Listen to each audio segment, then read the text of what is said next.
Ouça agora a palavra do pastor. Uma mensagem que pode mudar a sua vida. A paz do Senhor, queridos. Hoje eu trouxe um tema bem interessante. O dia de Pentecoste e o dom de línguas.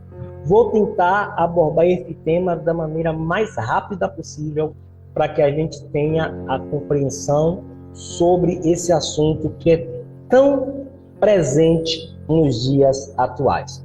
Bom, eu vim de um lar tradicional. Eu nasci na igreja cristã, nunca me afastei do evangelho, mas eu vim de um lar tradicional com base reformada. Nessa época eu não cria no dom de línguas como eu creio hoje. Porém, eu conhecia muito a Bíblia e defendia o princípio da língua idiomática. E hoje eu vejo muitos reformados nas redes sociais falando sobre língua idiomática e muitas das vezes atacando os nossos irmãos carismáticos, nossos irmãos pentecostais, que crê na experiência do dom do falar em línguas. Eu estou aqui para dizer para vocês que, independente de você ser reformado ou não, reformado ou pentecostal ou carismático, eu não estou aqui para falar das denominações em si. Eu quero deixar claro que aquilo que nos une, que é Cristo, é maior do que as nossas divergências teológicas. Mas como eu já tive do lado reformado e hoje eu sou carismático e creio no dom de línguas, eu queria compartilhar com vocês um pouco da minha experiência e, ao mesmo tempo, ir para as Escrituras abordar esse tema tão interessante. O nosso título é O Dia de Pentecoste e o Dom de Línguas. Primeira coisa que vocês vão ver é que tanto reformados como pentecostais e carismáticos, quando querem abordar o dom de línguas, eles iniciam no livro de Atos.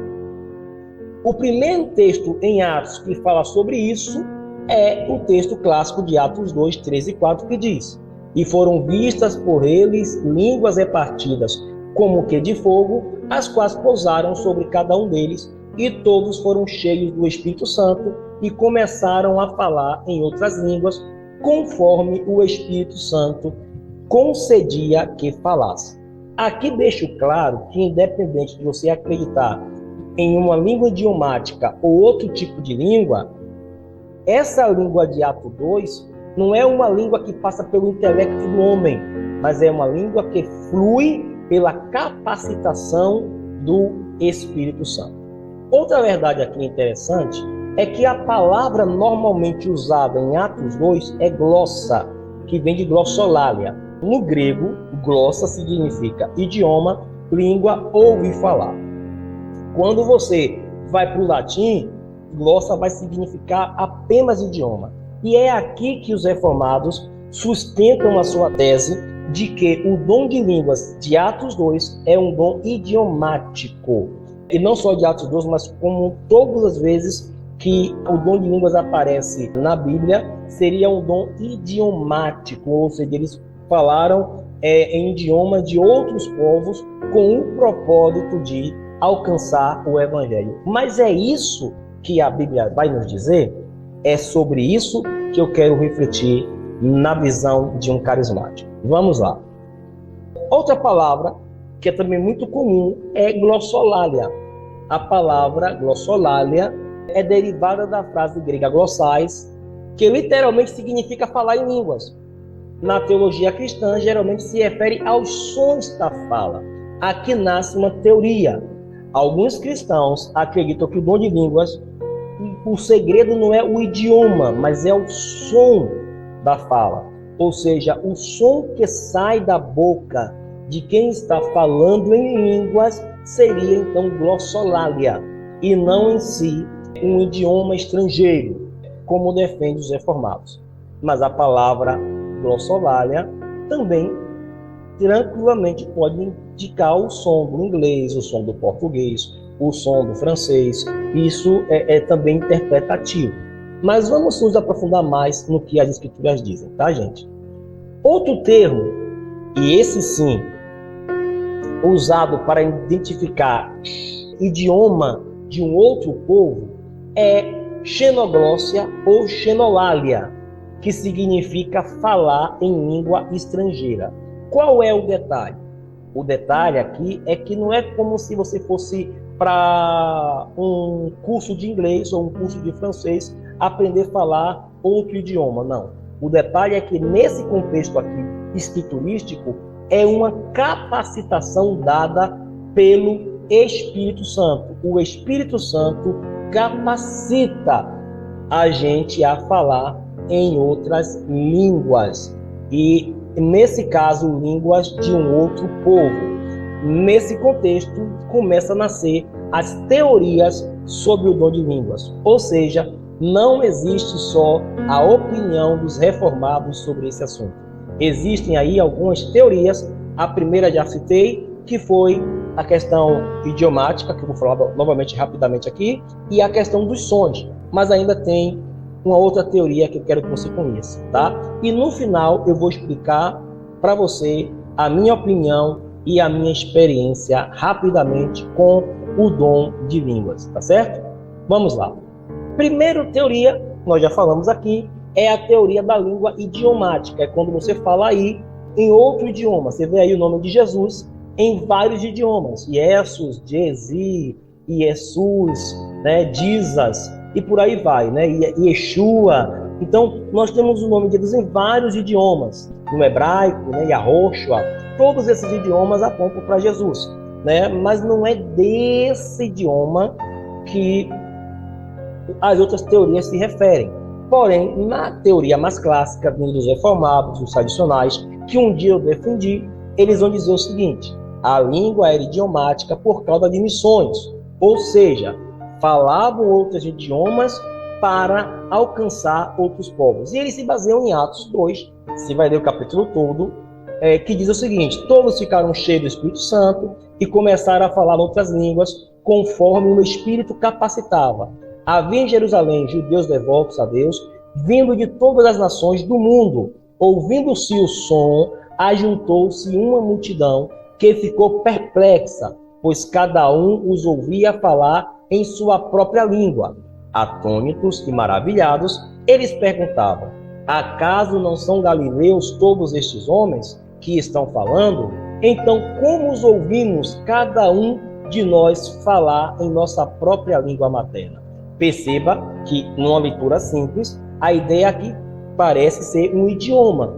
Cada um começou a falar nos idiomas daqueles povos que estavam ali, e aqueles povos passaram a ouvir e entender aqueles idiomas de maneira evangelística. Por isso eles creram em Jesus, tá certo? Então a primeira teoria é essa, que é a teoria tradicional, é a teoria reformada. Mas ela não é única. Existem outras teorias. A exemplo da teoria do som e do ouvir. Na teoria do som e do ouvir, ela vai se basear em quê?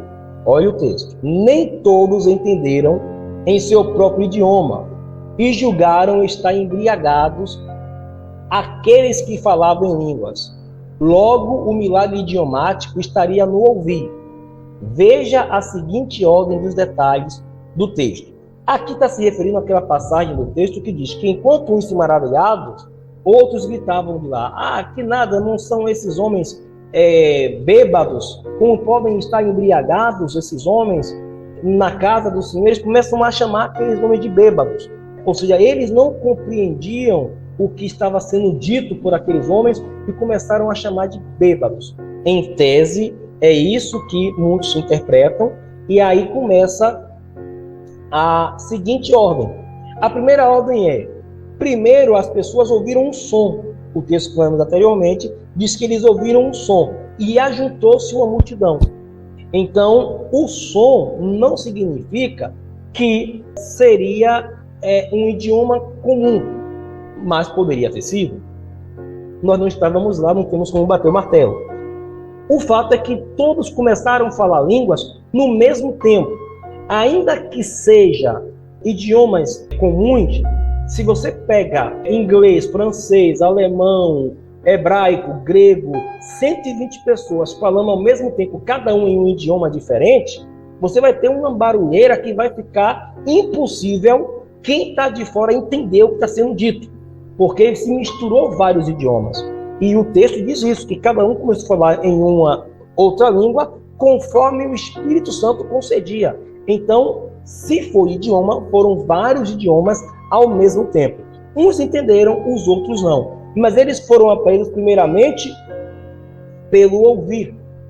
E aí diz que cada um ficou perplexo porque os ouvia falar em sua própria língua. Aí entra a tese de que o milagre não estaria no falar. O falar seria um milagre de edificação pessoal, mas a ação de evangelismo ali foi quando o Espírito Santo traduziu no ouvir das pessoas e as pessoas passaram a entender em sua própria língua. Então, são teorias, não vou aqui defender uma ou outra, só quero que você entenda que existem outras teorias além da teoria idiomática tão defendida pelos reformados. Mas o que é que a Bíblia realmente diz sobre o dom de línguas? Vamos lá rapidamente?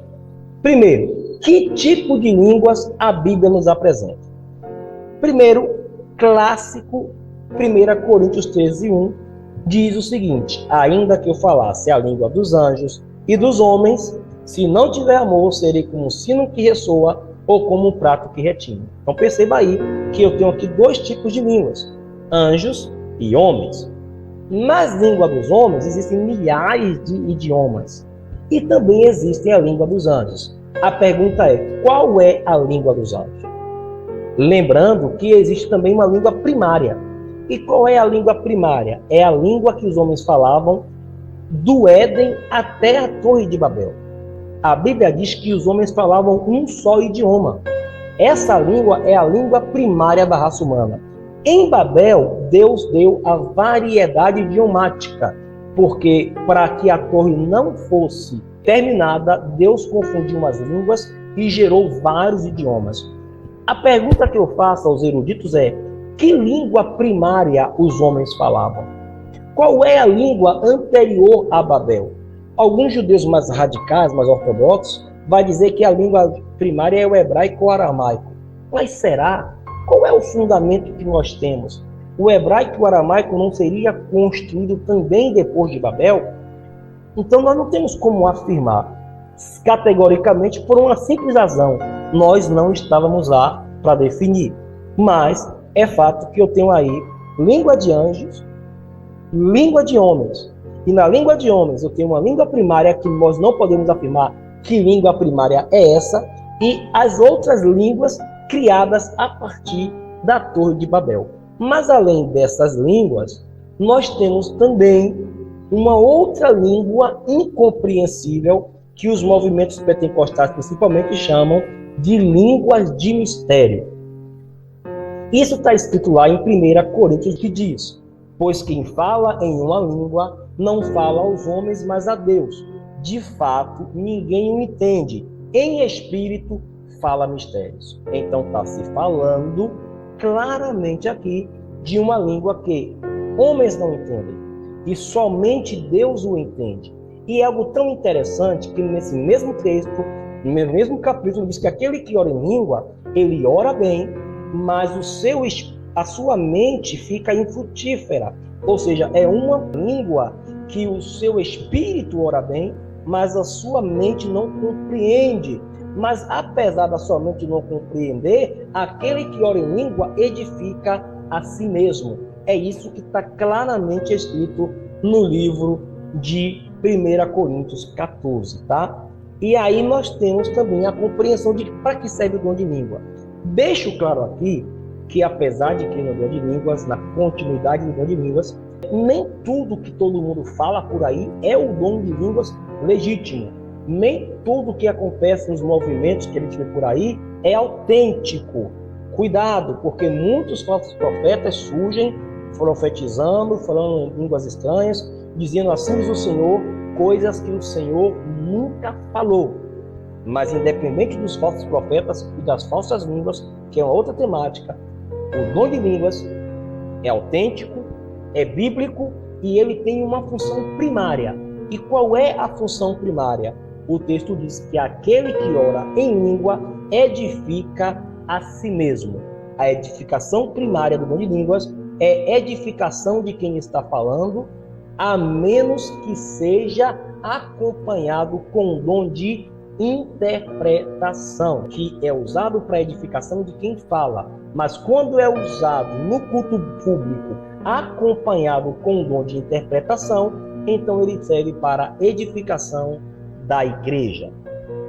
Aqui, deixo claro que o dom de línguas, ele não está preso a um movimento.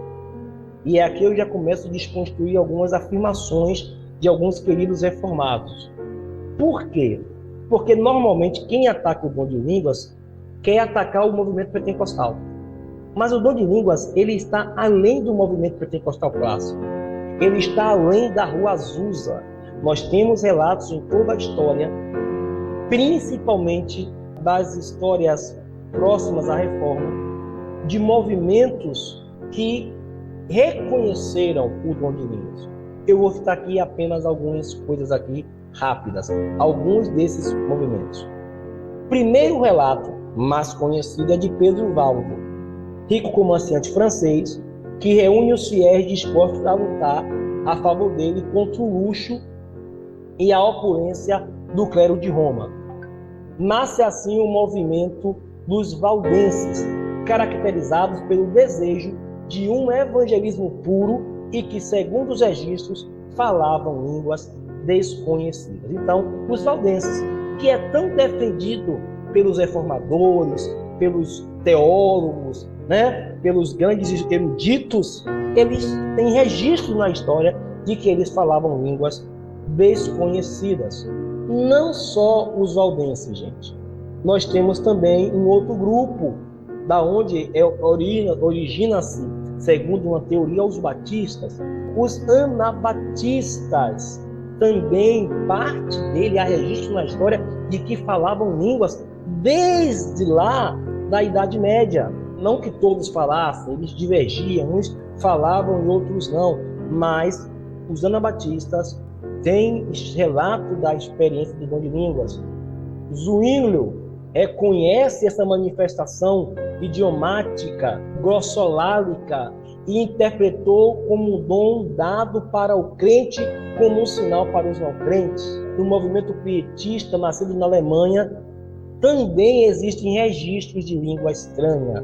Nós temos o próprio Wesley, que se envolve um período com os valdenses e tem registros do dom de línguas com Wesley. Então, é um dom que é anterior ao movimento pentecostal tradicional.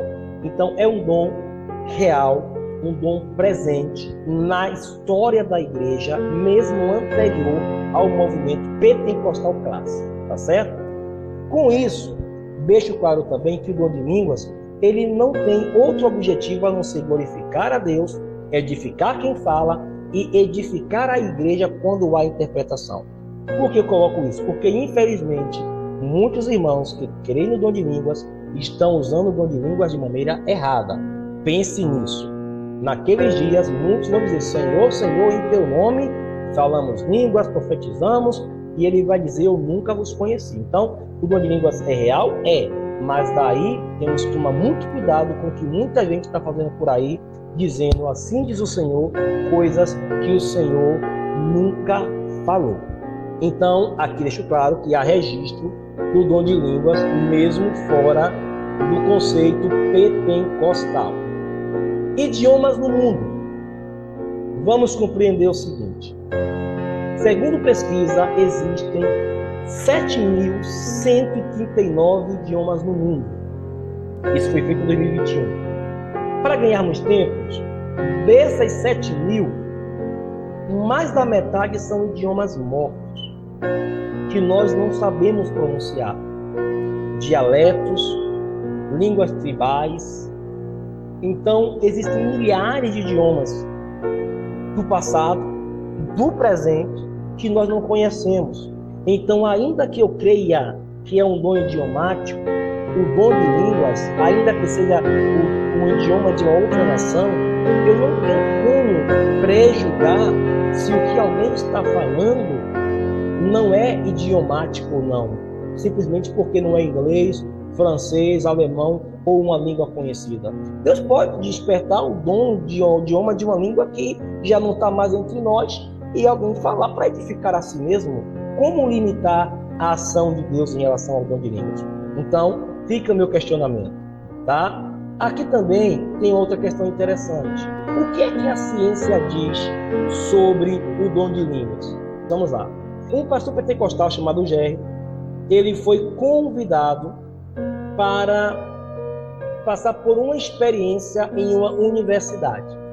E lá o cientista fez uma experiência com ele, que eu tinha aqui narrando a história. Nessa experiência, ele mandou o Jerry orar primeiro na sua língua materna, que é o inglês, e depois mandou orar em dons de línguas, usar o dom de línguas estranhas. E ele percebeu que aquela experiência era legítima. E aí eu vou passar para vocês aqui rapidamente o que o cientista Dr. Newberg conclui quando ele fala acerca disso. Quando eles estão realmente engajados nessa prática espiritual, que é muito intensa para eles, seus lóbulos frontais tendem a entrar em atividade. Mas eu acho que é muito consistente com o tipo de experiência que eles têm, porque eles relatam que não estão no comando, é voz de Deus, o Espírito de Deus que está se movendo através deles, explica o Dr. Gilbert. Então perceba que hoje já existe estudo científico testificando a veracidade do dom de línguas. Aqui eu quero compartilhar com você a minha experiência com esse dom maravilhoso. E por que é que eu mudei da visão idiomática para hoje carismático? Fui para o movimento pentecostal extremo, fui amadurecendo e hoje me tornei carismático. Por quê? Eu cresci na igreja, como já narrei aqui, e sempre busquei a Deus, sempre estudei a Bíblia, mas não acreditava na continuidade de alguns dons, entre eles o dom de línguas. Porém, muito cedo, eu passei por uma crise existencial, que eu não vou entrar aqui no mérito, mas essa crise existencial criou um vazio. E mesmo eu indo para a igreja, mesmo eu lendo a Bíblia, mesmo eu orando, como me ensinaram na igreja, eu fui muito bem ensinado, porque fiz parte de uma igreja querida no interior onde eu nasci, que eu não vou citar nomes aqui por questões éticas, mas é uma igreja que eu amo, é uma igreja que eu amo meu primeiro pastor esse que depois de muitos anos, quando me reviu, me reencontrou, ele disse: irmão Elvio, você por aqui, é um pastor de verdade, um homem amoroso, é meu querido pastor, que eu também não vou citar nome por questões éticas e para não comprometer a igreja nem ninguém. Eu sou responsável por esse material. Mas eu aprendi a orar, aprendi a ler a Bíblia, já me envolvi muito cedo com missões. Os meus irmãos que me conhecem dessa igreja sabem disso. Mas eu tinha um vazio existencial. E nesse vazio, mesmo novo, já fazendo a obra de Deus, evangelizando, dando aula em escola infantil, eu estava sempre um menino que se destacava em tudo, mesmo muito novo, dando as primeiras pregações. Eu prego desde 5 anos de idade, vocês têm noção, mesmo sendo tradicional. Então Deus já me usava muito, desde muito novinho, mas eu tinha um vazio existencial. E um belo dia eu passei por uma experiência. Olha, eu não era pentecostal, eu não cria no dom pentecostal de línguas, pelo contrário, eu não cria nesse dom, como eu creio hoje. E esse vazio existencial uma vez me levou a orar. Eu passei por uma experiência não muito boa, mesmo como criança, e eu fui orar. Nessa minha oração, eu orei como eu sempre aprendi. Eu orei a palavra, mas o vazio continuou. E em determinado momento, as palavras acabam, a vontade de ler também acaba. Eu peguei a Bíblia, coloquei na cabeceira da cama e continuei ali, mas o vazio continuava e um peso muito grande vinha sobre mim. Naquele momento, o meu coração começou a apertar e eu senti vontade de esticar a minha mão para pegar a Bíblia novamente. Eu peguei a Bíblia novamente, já com o meu corpo inclinado, e ao abrir a Bíblia, eu encontrei um versículo lá de Romanos que diz: não sabemos orar como convém, mas o Espírito intercede por nós com gemidos inexprimíveis. Naquele momento, eu senti uma mão na minha cabeça. E ao sentir aquela mão, pela primeira vez, com toda a minha alma, eu chamei alguém de pai, falei, meu pai. Naquela experiência, eu comecei a chorar e começou a fluir uma alegria dentro de mim. Aquele peso começou a sair. E de repente, eu começando a orar, eu comecei a falar umas palavras que eu não sabia o que eu estava falando, mas eu sei que quanto mais eu falava, mais eu sentia paz, mais eu sentia alegria, mais eu sentia algo diferente transformando o meu ser. E aí, naquele momento, eu entrei em crise, não mais existencial, porque aquela experiência me trouxe paz, mas eu entrei em crise teológica, de conceitos, porque eu não cria, e passei por uma experiência com uma coisa que eu não cria. E a partir daí, eu comecei a estudar e a me aprofundar acerca dos dons espirituais, do mover de Deus sobre a igreja. Naquele momento, eu tive uma experiência com o Espírito Santo através dos dons de línguas. No pentecostalismo clássico, eu poderia dizer que eu fui batizado com o Espírito Santo, com a evidência do falar em línguas estranhas, se assim você entende. Mas o fato é que eu senti a presença de Deus de uma maneira que eu nunca senti, e a partir daquela experiência, minha vida, a vida de uma criança foi transformada. De lá para cá, minhas experiências com Deus só aumentaram. Logo, à luz das Escrituras, eu acredito piamente na continuidade do dom de línguas. Mas eu tenho um recado para você, independente de você crer ou de você não crer. A ação da igreja é do Espírito Santo. O dom de línguas ou qualquer outro dom não é um dom do intelecto, não é um dom que pode ser ensinado e aprendido numa faculdade ou num curso em qualquer igreja ou em qualquer escola.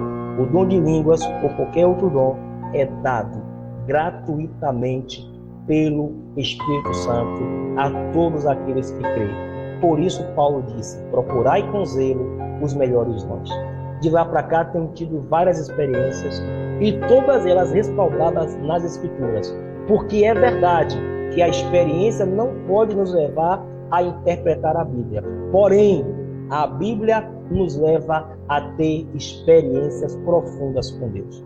Pense nisso, que Deus te abençoe, que Deus possa estar nos conduzindo cada vez mais ao centro da sua vontade e que possamos sempre aprender que, independente de eu acreditar no dom de línguas ou não acreditar, a sua bandeira sobre nós é o amor. Que possamos respeitar uns aos outros, porque existem homens e mulheres de Deus em toda a igreja, seja ela reformada, tradicional, carismática, pentecostal. Deus abençoe.